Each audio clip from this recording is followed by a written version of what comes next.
What up, y'all? Welcome back to a very long-awaited episode of the Pick and Roll Podcast. I'm your co-host, Jonathan Fredline. And I'm Alan J. Pandian. And in this episode, we're going to talk about the NBA. We're going to catch up. We're going to do kind of catch up since we haven't uploaded in a while. But we're going to talk about the trades, the standings, and a lot of other stuff. Sounds like a good time. So let's get started with trivia. Oh, I'll ask you first. I'll ask you first. Okay. I'll ask you. Yeah, okay. So this question is about the current NBA, just this season. Mm-hmm. That's it. Don't think of any other season. Mm-hmm. This season. Who has the highest three-point percentage this year? And it's got to be like minimum like 100 shots. So it's not like one person shot, one for two. You know what I'm saying? Yeah. You have up to two hints. Two hints. I think I know who it is, but I'll take one hint. Western Conference. Oh, never mind. I don't know who it is.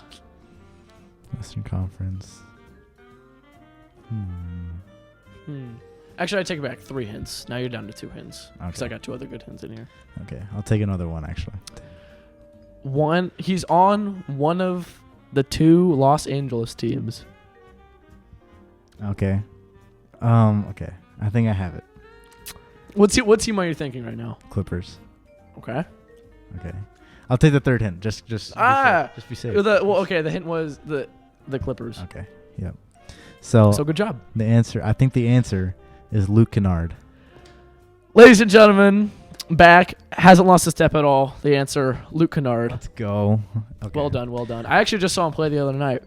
He kind of lit up the Cleveland Cavaliers, low-key. He's tough. Because Paul George and obviously Kawhi Leonard was out. Mm-hmm. He, the majority of the offense is run through him and Zubac in the post. They have really good role players like Reggie Jackson. Yeah. They're all really No, he was out too. Okay. So it was literally, I think, Luke Kennard and Zubac. Yeah. Interesting. For sure. I actually heard an interesting fact about him, but I'll cut you off one more time. He grew up in Ohio, and for a while there, he held the highest points scored in high school Ohio basketball history, more than LeBron. Yeah. He was a bucket. Yeah. I think he grew up in Central Ohio. Interesting. Yeah, bucket. All right. Okay. Let's look at my question. My question is another resume question. So Okay. I'll give this player's accolades and stats, and Fred will have to guess. I'm not worried at all. All right. Not even breaking a sweat. Okay. I'm confident. His career average points is 17.6, though in recent years, so in the beginning of his career he didn't play a lot, so that kind of brings it a lot down. But in recent years he's been averaging a lot more. Not a lot, but he's been averaging more. Yeah, more than 17. Yeah. Total rebounds per game for his career 4.9. So. Okay. So obviously not a big man. And then total assists per game per his career is 3.8. So not a point guard either. Okay. He's a 3-time All-Star. This is a current player, by the way. Yeah. 3-time All-Star. Like he's playing in the league right now. Mm-hmm. And he's a 1-time champion. He won this championship very recently. So you say recently, and the Raptors, Lakers, and Bucks come to mind. Mm-hmm. I feel like it's no one on the Raptors.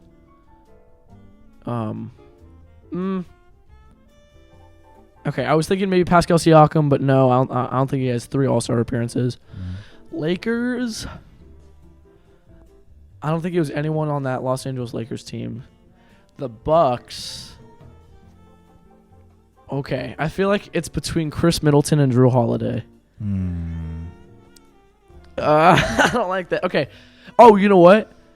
And Drew Holiday has definitely averaged more assists than 3.8 or 3.6, whatever you said. Mm-hmm. And 3 All-Star appearances for Chris Middleton sounds right.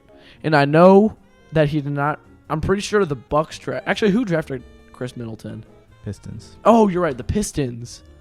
And he didn't play a lot. Okay, this is all sounding like Chris Middleton. I'm saying all this and watch it just not be Chris Middleton. Final answer. Cash money, Chris Middleton. That is correct. Yes, sir. Hey, 2 for 2. I like that. Yes, sir. Haven't lost a step. This brain power. Oh, Can't go away. It's like a tattoo, permanent. Interesting. That sounded better in my head than mine. All right, so you want to jump into the trades, I guess? I don't know. Yeah, let's do it. All right, so first. So I actually have the trades pulled up on my phone. Go for it, yeah. So want to read out the first one that we got? Yeah. Listed?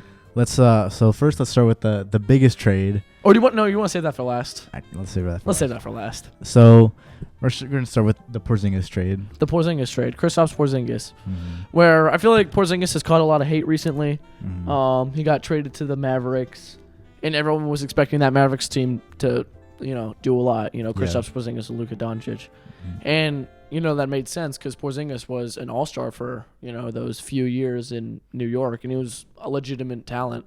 And then he definitely underperformed, and he's still on that decline. Yeah. Who knows? So Porzingis got sent to the Washington Wizards along with a 2022 second-round pick. But the Mavericks received Davis Bertans, decent role player, and Spencer Dinwiddie. Give me your thoughts. Spencer Dinwiddie's been playing out of his mind recently. Yeah. He hit back-to-back game winners this past week. And he's been very complimentary to Luka in that he's another ball handler who can take the pressure off Luka when Luka plays off ball, and he's also not a terrible defender. He's a good playmaker, good scorer.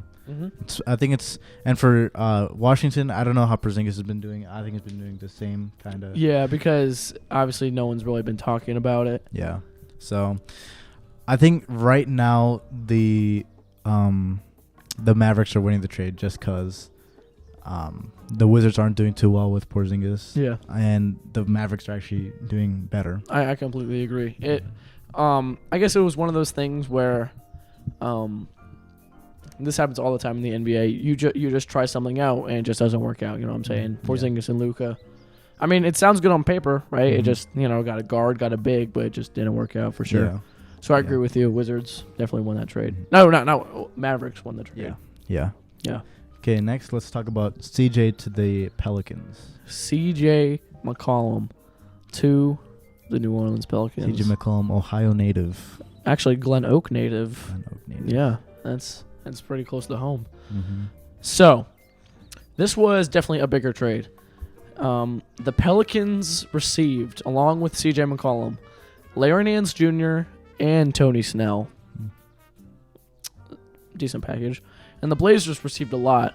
They received Josh Hart, Nickeil Alexander-Walker, Tomas Adoransky, and D.D. Luzada. I don't know who that is. Along with a 2022 first-round draft pick and a 2026 second-round pick and a 2027 second-round pick. I find that so funny. I'm sorry, but just the 4-year jump between the 2022 first-round pick and then, let's throw in a 2026 and 2027 second-round pick. Yeah. Because why not? Yeah. So, you want to kick this off? You want to? No. Let me hear what you have to say. So, I think it's pretty balanced for both teams. I think the Pelicans were kind of banking on Zion coming back, and that's just not happened. Actually, he gained 50 pounds. Yeah. So. Actually going in the wrong direction. Yeah, so I don't know what's up with Zion. Hopefully he's last year he was incredible, averaged 20, 27. I'm actually kind of a Zion advocate. Yeah. I've always kind of enjoyed his play. I find it exciting. Yeah. But his NBA career has gone exactly how I thought it might go. Injuries.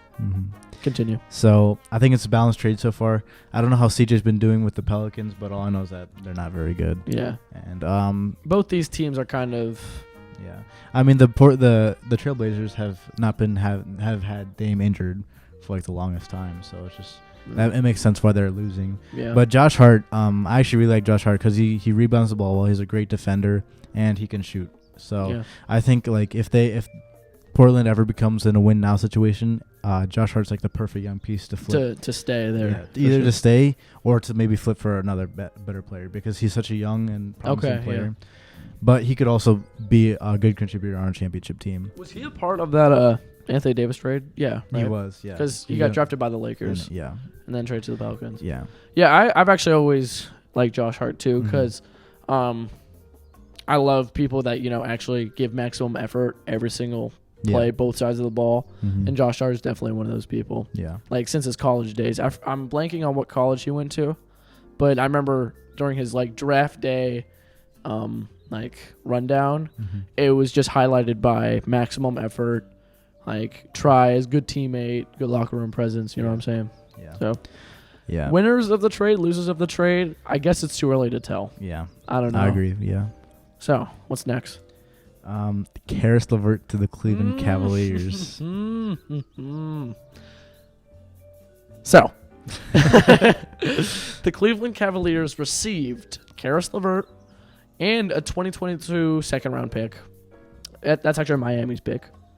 And the Pacers, this was the deal with the Pacers, received Ricky Rubio, who's been injured, but was a great piece on the Cavs, as well as a 2022 first-round pick, 2022 second, and a 2022 second-round pick.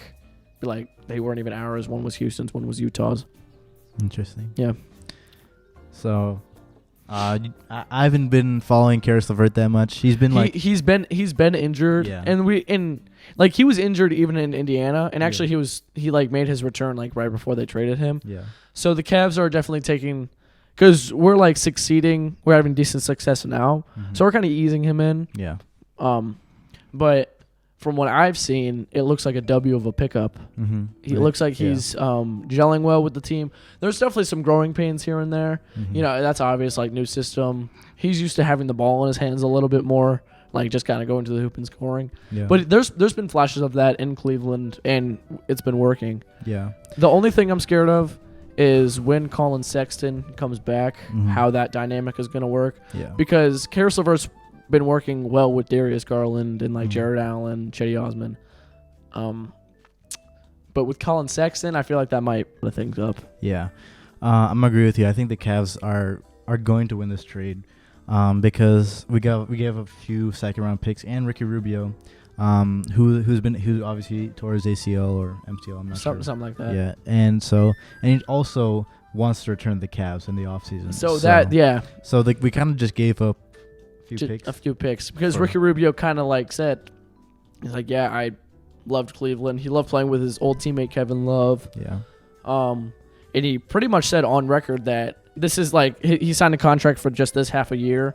So he kind of basically said, yeah, I'm gonna sign back with the Cleveland Cavaliers. Yeah. Which is just a W for sure. I remember earlier in the season he scored like 38 against the Knicks, and you were like, Ricky Rubio is going to hold the championship trophy, the finals MVP trophy, and watch Steph Curry crying or something. And hopefully... Hey! Well, I mean, that's not really... Okay.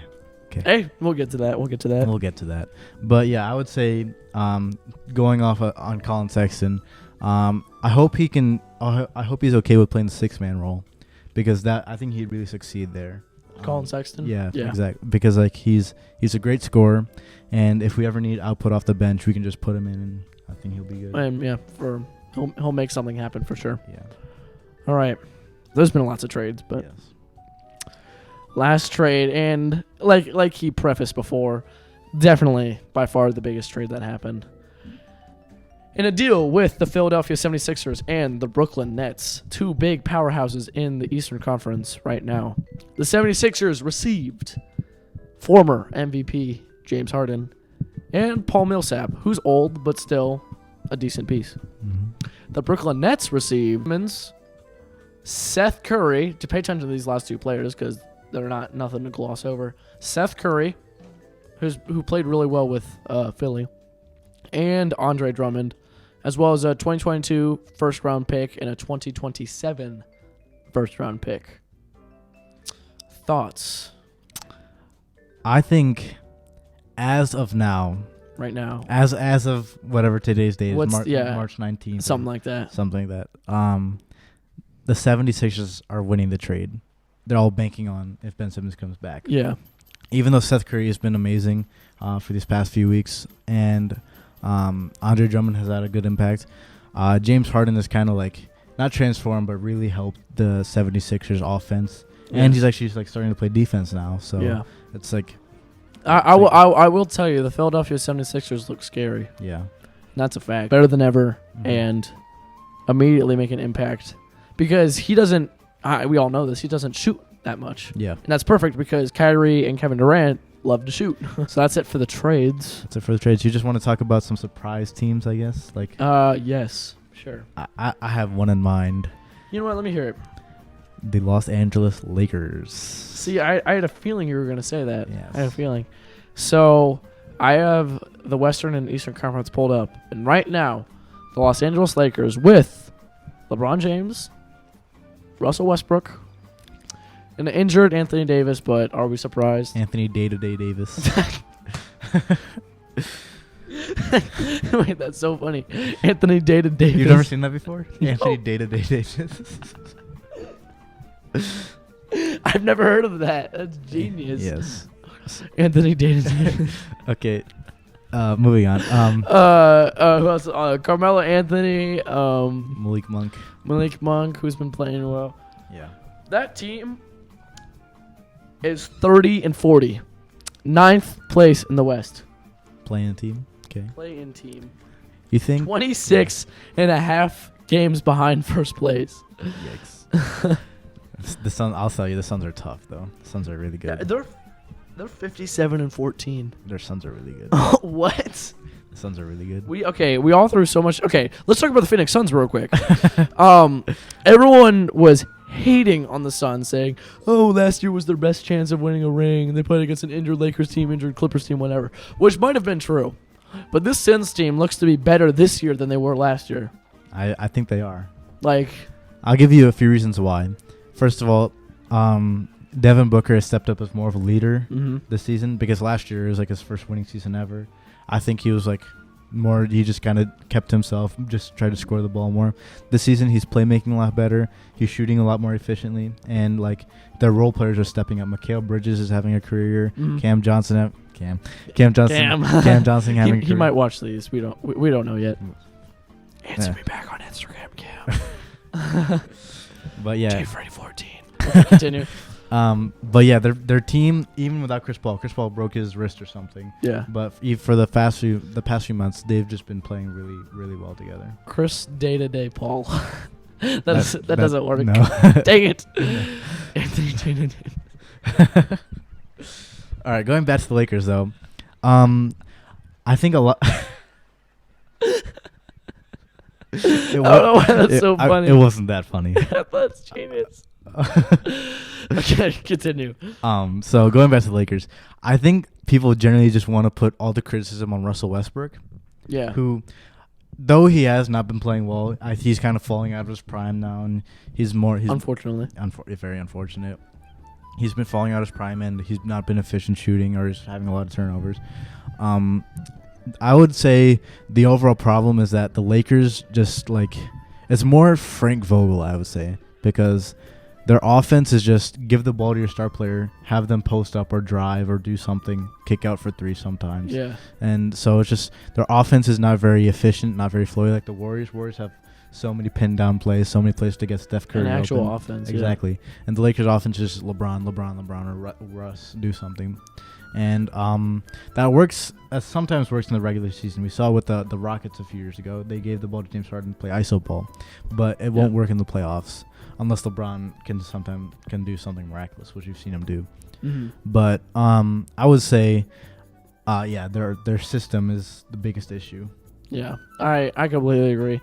Yeah, you kind of covered everything that I was going to say. Just the fact that something's got to change. Like, there's no chance they're gonna even sniff the finals.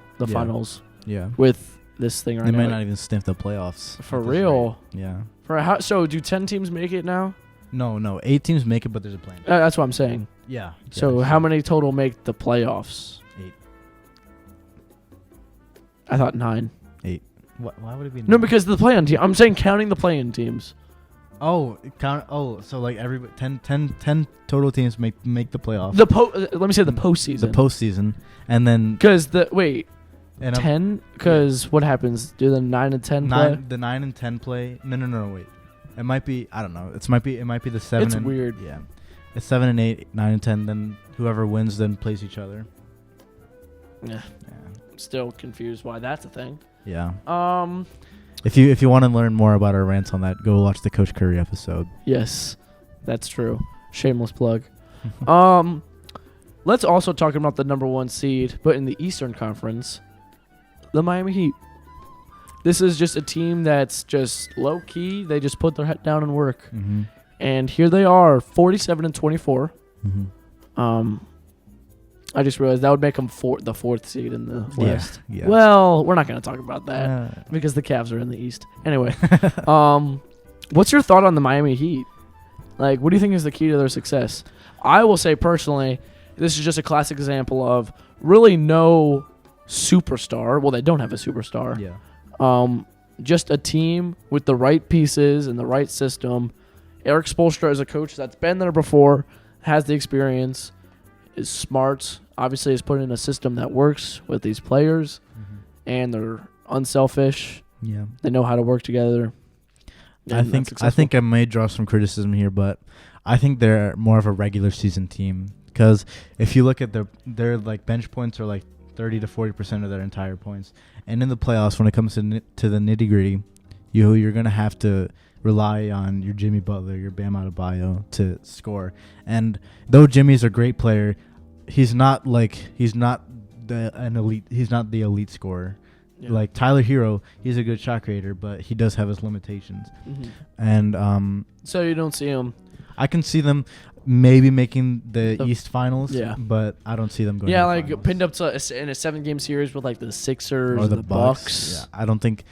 And also, Giannis, I don't think that they really have a solution for Giannis unless they put Bam on him, which is still a bit barbecue chicken, but it's barbecue chicken. It's Giannis. It's hard to. Yeah. All right, I have one last team. Uno Mas. I wonder who it is. In the Eastern Conference. Ripping both.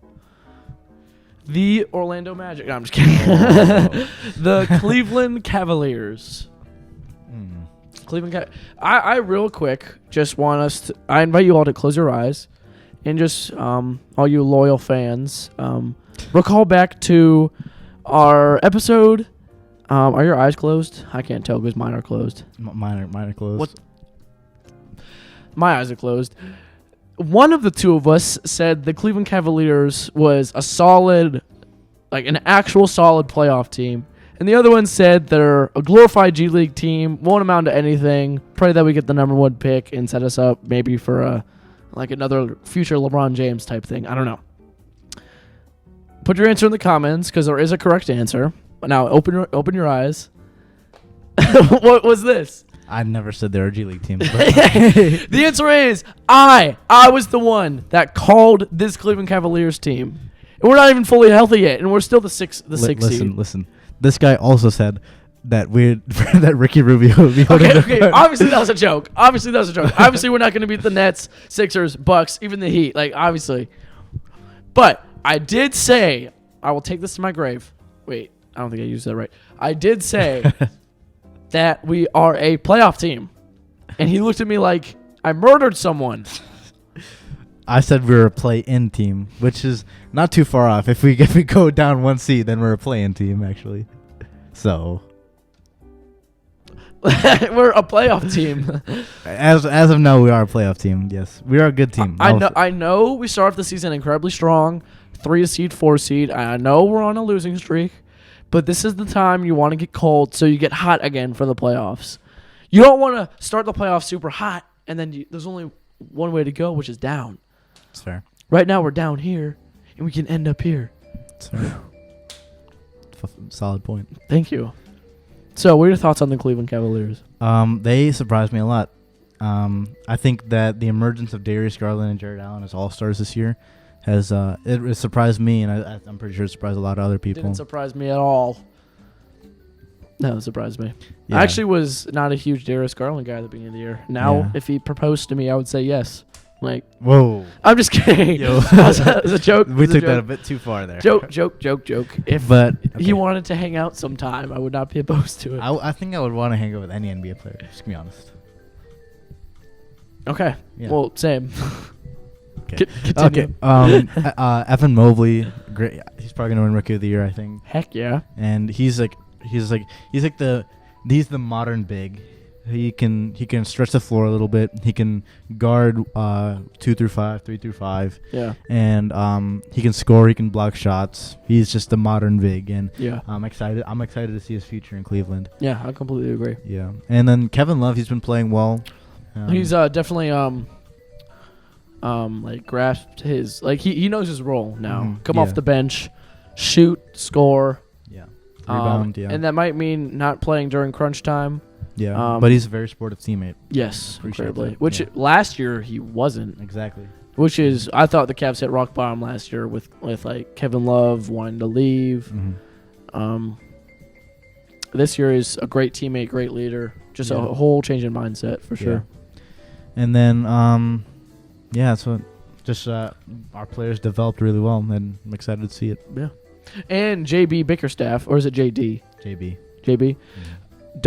Don't skip over him either. He's also a very good coach. I don't know how we got him, but I think he was our assistant coach before. I think you're right. I remember he used to coach the Houston Rockets in the early James Harden days, and they were somewhat successful. Wait, he was the head coach? Yeah. That's where I think I recognize him from. Huh. I didn't even know that. Yeah. Fascinating. I only remember that from 2K, so. Wow. All right, well. That's about it. That's about it. Man. Thank you for waiting on us. Yeah. I know it took a minute, but we got there. Yeah. So, why don't you all go home? Maybe get a hot glass of tea, coffee, maybe a cold beverage, whatever. It does not matter to us. It does Go not. on your socials. Actually, social. Right now, we only have one social. That's fair. We could expand. Never know. If Cam Johnson ever comes on, never know. Go ahead, go on your Instagram and look up at the Pick and Roll Podcast _ Thank you. That's a wrap.